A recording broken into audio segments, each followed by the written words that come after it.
when we expect behavior based on age, we end up falling deep into that behavioral lens. We say things like grow up or act your age or I know you can do this. Your cousin who is 3 years younger than you can do it. Why can't you do it? Or you're just trying to get away with not having to do anything. Or you know better. You're 12. Of course you know better. Whatever our belief is about what they should be doing at that chronological age, it's getting in the way of seeing them for who they truly are and giving them what they truly need to be successful.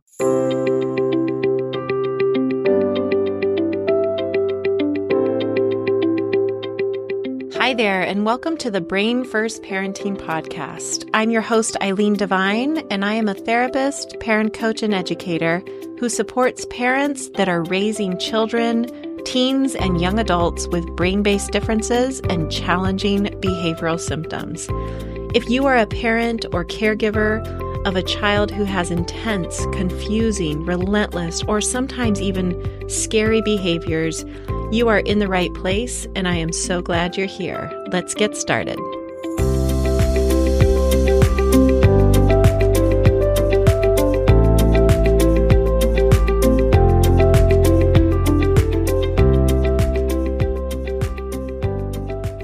Welcome back to the Brain First Parenting Podcast. I'm your host, Eileen Devine, and today I want to talk about something that can drive so much frustration in parenting, especially when you're raising a child whose brain works differently.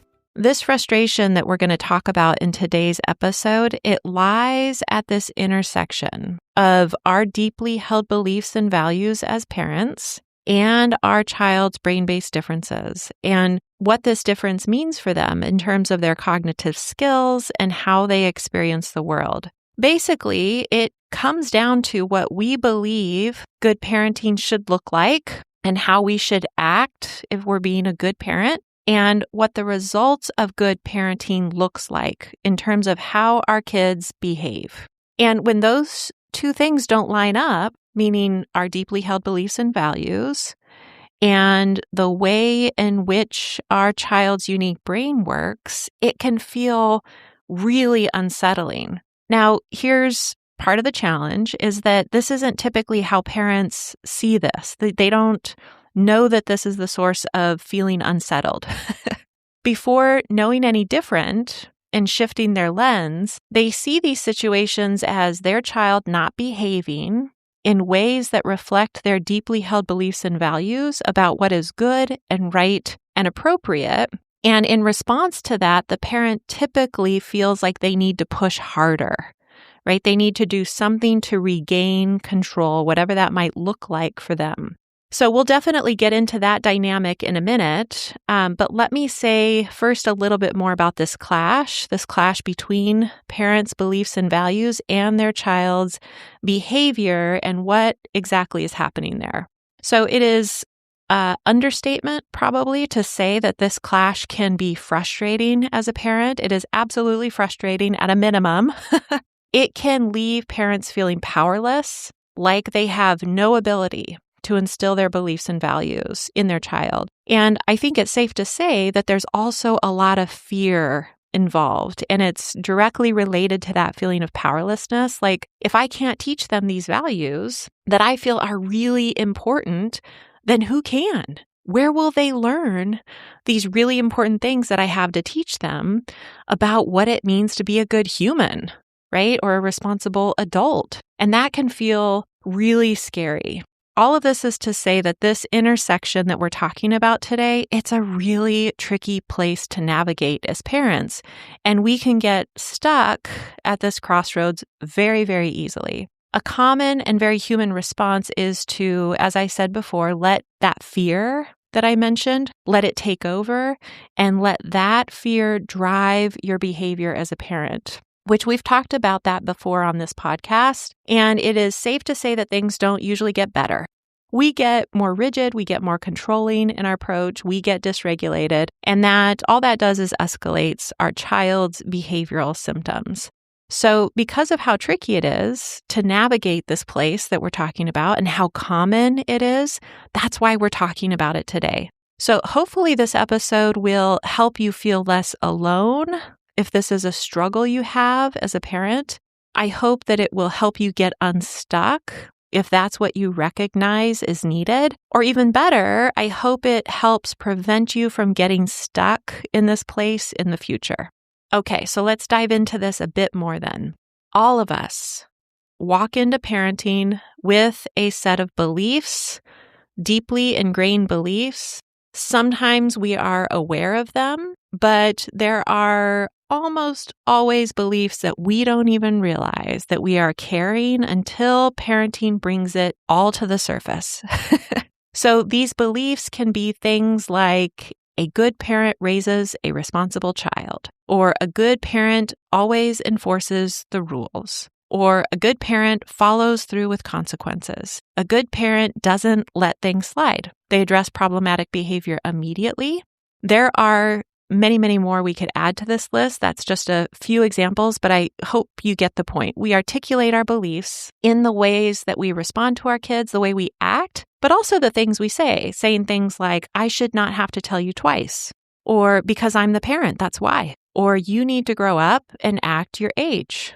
We have deeply held values, things like children need to learn responsibility, or everyone in this family contributes to the household and does their part.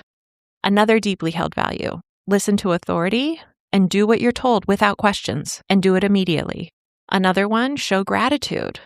Put others' needs in front of your own. Work hard. Do well in school. Now, I want to be clear. We should have deeply held values and beliefs as parents. There's nothing wrong with any of these that I listed off. And these values and beliefs, they don't come from a bad place. They come from wanting our kids to grow into capable, respectful, independent adults. And these beliefs and values are deeply ingrained within us, culturally, generationally, emotionally. And as I said, sometimes we don't even recognize how tightly we're holding on to a belief or value until we have a child who challenges it in the way that we're talking about today. So the problem is not that we care deeply and that we have these beliefs and values. The problem is that these beliefs were built around typically developing brains. And when your child's brain has developed differently, those beliefs need to be reevaluated through a brain first lens so that you can bring them into alignment with how your child's brain actually works. So there are three major themes that I see in my work with parents in terms of where this clash between deeply held beliefs and who their child is from a brain and nervous system perspective, how that clash happens. So I wanted to be sure to touch on all three so that you can reflect and ask yourself, is this happening with me? Is this part of my story, my relationship with my child right now? Okay, so the first is age-based expectations. One of the most powerful and painful traps parents fall into is assuming chronological age equals ability. We tend to believe that kids should be able to do things at certain ages. That's what society has told us over and over and over again. We've talked a lot about this on this podcast because it is the foundational belief of a behavioral lens and perspective. And so we all can fall into this trap very, very quickly. It is a belief that assumes that all children and teens and young adults have typically functioning brains, that their brain works consistently, it works reliably, and that they have the cognitive skills in place that typical, and I say that in air quotes, typical kids of that chronological age have. Again, this is totally based on societal expectations about what kids should be doing at different chronological ages. So we think things like, oh, they're 10. They should know better. Or they're 13. They should absolutely be able to handle this on their own. Or yes, absolutely, they're old enough to take responsibility. No question, right? But for kids with neurobehavioral differences like ADHD and learning differences, FASD, neuroimmune conditions, seizure disorders, trauma history, sensory processing challenges, kids with those diagnoses and others that I didn't mention, development doesn't unfold evenly. One universal characteristic of all of those brain differences, and again, more that I didn't mention, is that cognitive skill domains develop at different rates. The development is not uniform across all those domains, and there's a mismatch between where society expects them to be with a given skill and where they actually are in their own unique development. And this asynchronous development that they experience, it really changes everything. When we expect behavior based on age, we end up falling deep into that behavioral lens. We say things like grow up or act your age, or I know you can do this. Your cousin who is 3 years younger than you can do it. Why can't you do it? Or you're just trying to get away with not having to do anything. Or you know better. You're 12. Of course you know better. Whatever our belief is about what they should be doing at that chronological age, it's getting in the way of seeing them for who they truly are and giving them what they truly need to be successful. So here's the thing. The next step isn't to throw your beliefs and values out the window. As I said before, parents, including those of us who have kids with significant brain differences, we absolutely should hold beliefs about what we think is good, right, and appropriate, and we should work to teach our kids that. We should work to instill our values that accompany those beliefs. So throwing your beliefs and values out the window is definitely not the next step here. Thank goodness, right? The next step is to do an honest evaluation of whether or not there needs to be some adjustment in the way you are going about teaching and reinforcing those beliefs and those values. So, for example, maybe one of your deeply held beliefs and values is that kids should be taught responsibility so that they grow up into responsible adults. Wonderful. That's a really great value to instill in kids. But how you teach responsibility to, say, a 17-year-old who may be much more like an 11 or 12-year-old in some of those cognitive skill domains, it looks very, very different than how you teach responsibility to a 17-year-old who has a brain that works as expected at that age.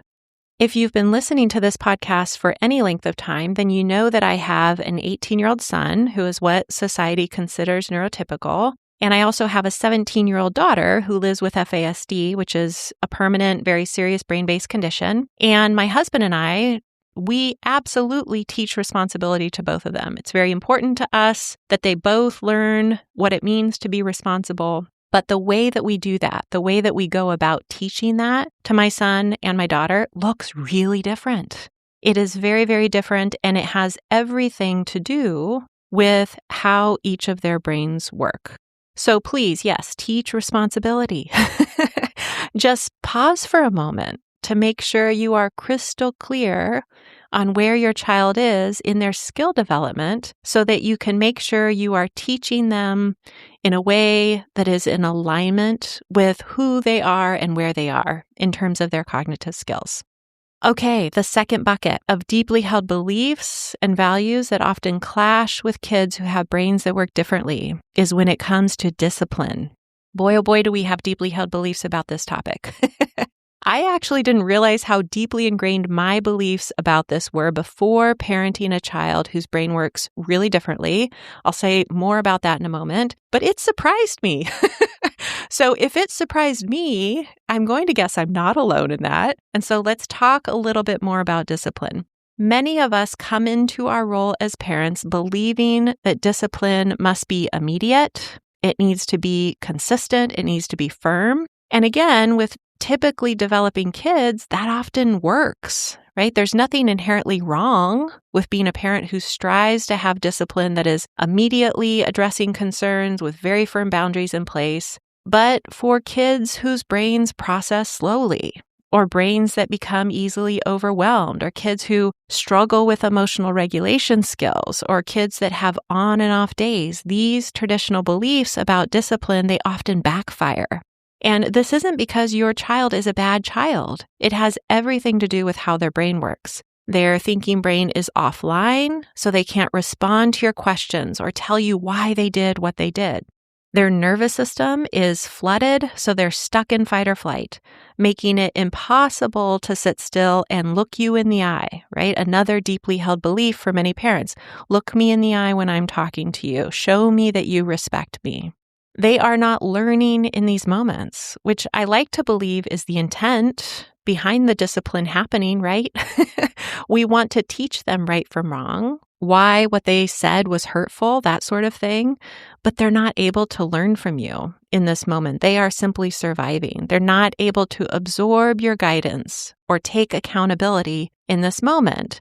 And so when we push and we try to force that, we're confused at best, extremely frustrated and increasingly concerned at worst when that behavior doesn't change. Or maybe it feels like they're challenging your authority as the parent, which again clashes with another deeply ingrained value that many of us hold. I'm the parent, so I'm in charge. You don't question me, right? And your behavior better reflect that knowledge that you understand that.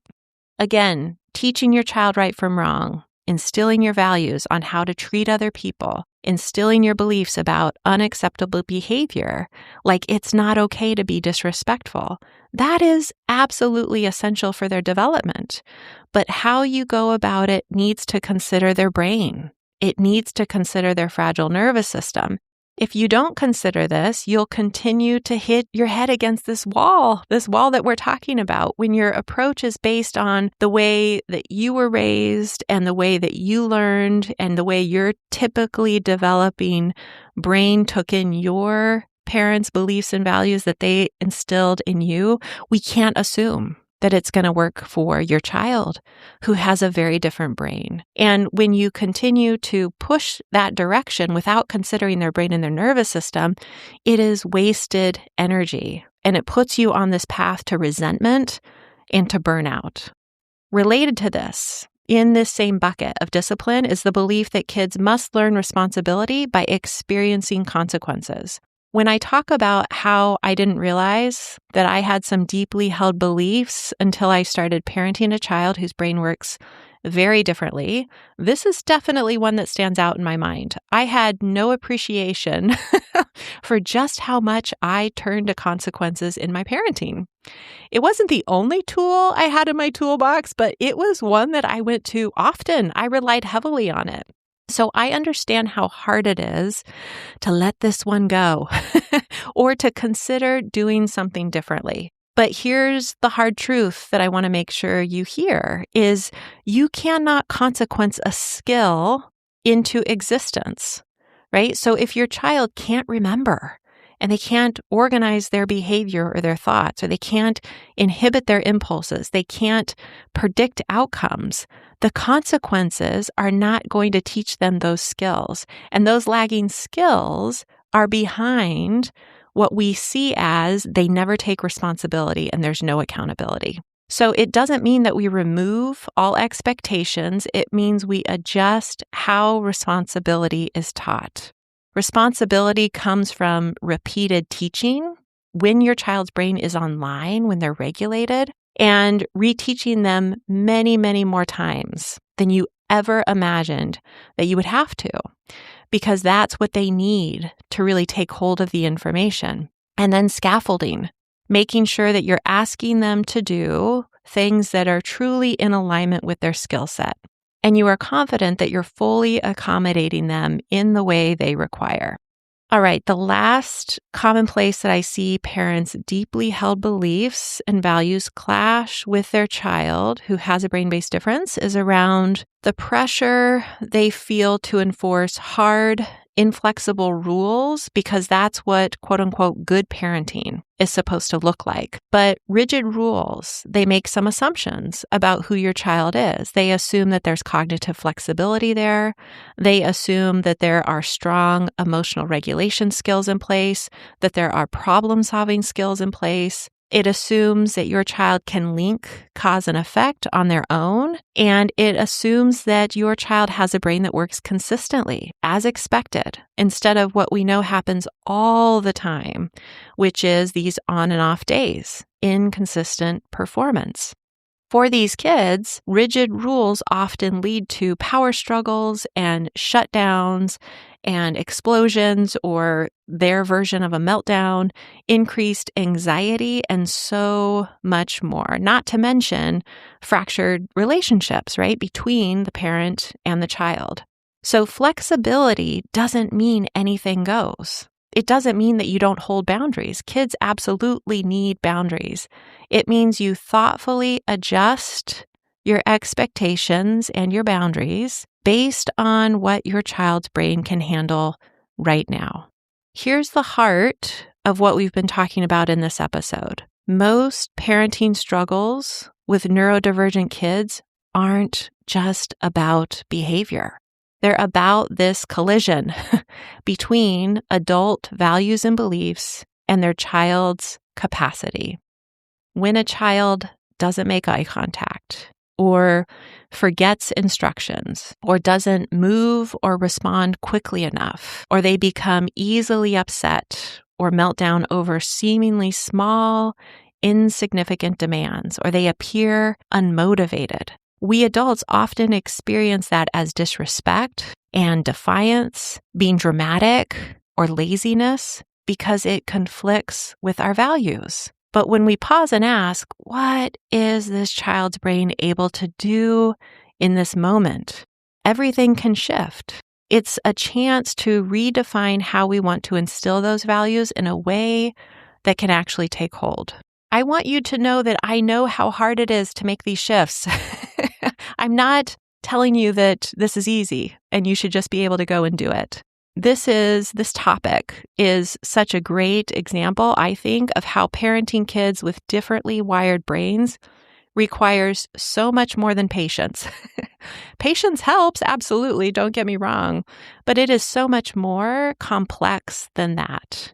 But you're here, you're listening in, you're doing the hard work of learning to see your child for who they really are, and you should feel good about that. To support you in that hard work that you're doing, I want to mention a free resource that I created with you in mind. It's a free downloadable infographic. It's called Your Lens Matters. And this infographic lists some small shifts that parents can make from seeing their child through a behavior lens and shifting that to a brain first lens. So you can access your free copy at go.eileendivine.com/Your Lens Matters. And I will also include that link in the show notes so that you can find it there. Thanks as always for being here. And until next time, take care. Hey, real quick before we go, if you are on Instagram or Facebook and you have not yet hit that follow button for Eileen Divine and Brain First Parenting, that is where I hang out and share information every single day about the Brain First Parenting approach, as well as my upcoming workshops or free resources that I've created for parents just like you. It would mean the world to me if you join me on either one of those platforms. Thank you, and I look forward to seeing you there.